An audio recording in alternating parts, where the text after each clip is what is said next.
Hi kids, so today you are going to learn the properties of parallel lines. Now if two parallel lines are given and one line is intersecting both the parallel lines, that line is called a transversal. Now when there are two parallel lines and a transversal, there are many properties you need to remember. Now see the diagram over here. Can you see the number 1, 2, 3, 4, 5, 6, 7, 8? Now when first we talk about vertical angles. What are vertical angles? Non-adjacent angles formed by two intersecting lines means when one line cuts the other line. The non-intersecting means which are not neighbors, which are in opposite directions. They are called vertically opposite angles. In this figure, 1 and 4 are vertically opposite angles. So if 1 is given, measurement might be given 30, so the measurement of 4 will also be 30 because vertically opposite angles are equal. Same way, vertically opposite angle of 2 is 3, of number 5 is number 8, of number 6 is number 7. So understood the meaning of vertically opposite angles? Which are non-adjacent, which are not near to each other, which are not touching each other. Now next we talk about when parallel lines are given with a transversal, there are four pairs of corresponding angles which are formed. Now what do you mean by corresponding angles? Two angles in the same position with respect to the transversal but on the different lines. Now let's see how. Now remember there are four corresponding angles, four pairs of corresponding angles and they are equal. Fine. Now if you take one, the corresponding of one, you just have to leave the another next angle and jump and take the another angle.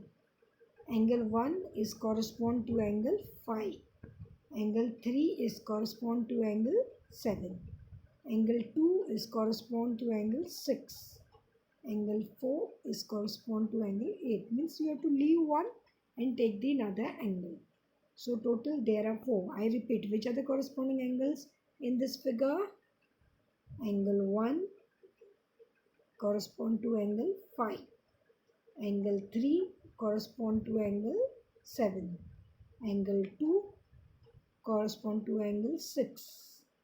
Angle 4 correspond to angle 8. So clear the two things. One is vertically opposite angles or vertical angles. Another is corresponding angles. Now we talk about alternative angles. So alternative angles, kids, there are two types. One which is outside the figure, they are called alternative exterior angles, and which are inside the parallel lines, they are called alternative interior angles. Now what do you mean by alternative interior angles? Two angles on the interior but on the opposite side of the transversal. And one more point you need to remember, alternate angles, whether it is interior angles or exterior angles, alternate angles are always congruent. Clear? Now let's see in this figure which are the alternate interior angles. Interior angles means inside the parallel lines. There are two pairs of alternate interior angles, or you can just call it as interior angles. Angle 3 and angle 5. That is one pair, and another pair is angle 4 and angle 6. Clear? These are alternative interior.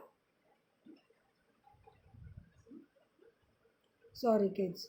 Yeah, what alternative interior angles are? Angle, it forms like a Z shape, okay?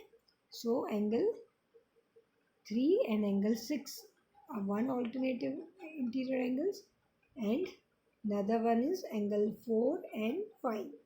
This is another pair, and they are always equal. Means if measure of 4 is given 20 degree, measure of 5 will also be 20 degree. Clear?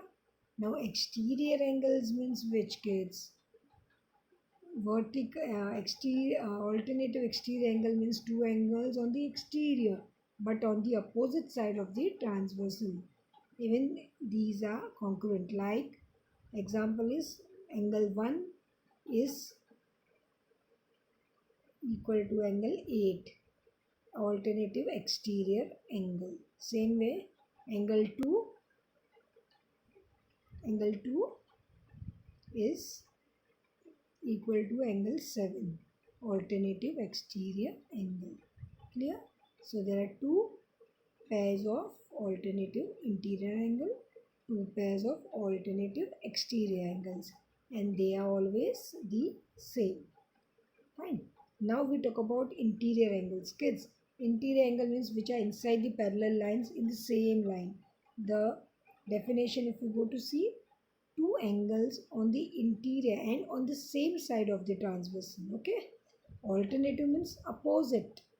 They are on the opposite sides of the transversal, but interior will be 3 and 5. Measure angle 3 and measure angle 5 is your one pair of interior angles, and another pair is 4 and 6. Okay.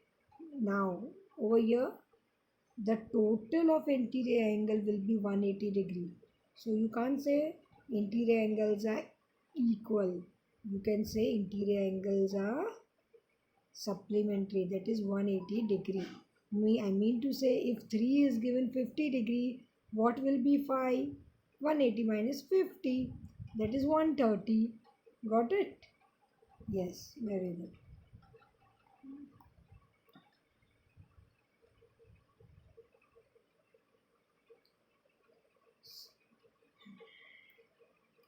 Now kids, exterior angles means the one which are not inside the figure given. So you can see 1, 2, 7, 8.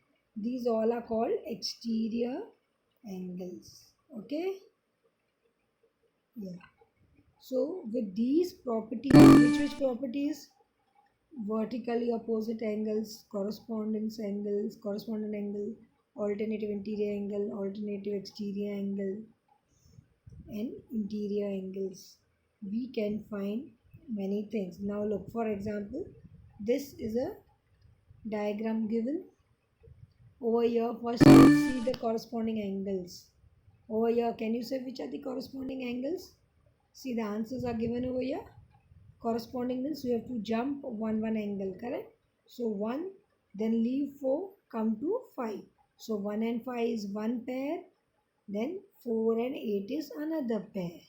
Same way, 2 and 6 is one pair, and 3 and 7 is another pair. And remember, they are all equal. Means if the measurement of 1 was given 60, then even measure angle 5 will be 60, measure angle 2 will be 60, measure angle 6 will be 60. Got it? Because they are equal. Now next. So this is, I have tried to show you the corresponding angles, the alternative interior angles and alternative exterior angles. See in the first figure, kids. You can see corresponding angle 60 degree one is given, then next angle is left, and then again the third one is taken. So these are called corresponding angles. Then you can see opposite sides of the transversal. In the interior, Z form is made like a Z. These are called alternative interior angles. And alternative interior angles are not equal. Clear? Yeah. Now let's see this one. Now kids, this is exterior angles out of the figure. Inside are the parallel lines, out of that are called the exterior angles. So here the markings, you can see 150 angle, measurement of 150. Those both are exterior angles. So these are different properties, kids, which you have to use and find the values. Now take over here, one sum is given. There are two parallel lines R and S, and there's a transversal T, and the measurements are like, they have just given the namings like 1 2 3 4 5 6 7 8, and they have said measure of 1. Can you see where 1 is there? That is 60 degree. Can we find all the other measurements. Yes, kids, it's very easy. Look, if 1 is given 60 degree, 3 is vertically opposite angle of 1. So that will also be 60 degree. Now 3 and 5 are, what are 3 and 5? Alternate interior angles. So 5 will also be 60 degree. Now 5 and 7 are again vertically opposite angles. So 7 will also be 60 degree. All understanding? You just have to follow the rule. Now if you go to see 3 and 6, 3 and 6 are interior angles, and total of interior angle is supplementary, that is 180. So if 3 is given 60, can't you find 6? 180 minus 60, that is 6 will be 120. Now if 6 is 120, 8 will also be 120, vertically opposite angle. Then 8 and 4 are corresponding angles. So 4 will also be 120. If 4 is 120, 2 will also be 120 degree. Why? Vertically opposite angles. So kids, this way we found out all the measurements, though only one was given, with the help of properties of parallel lines. Clear? So this is the way we have to solve the sums. Okay kids, now we'll do with the exercise next time. Till then, see you. Bye bye.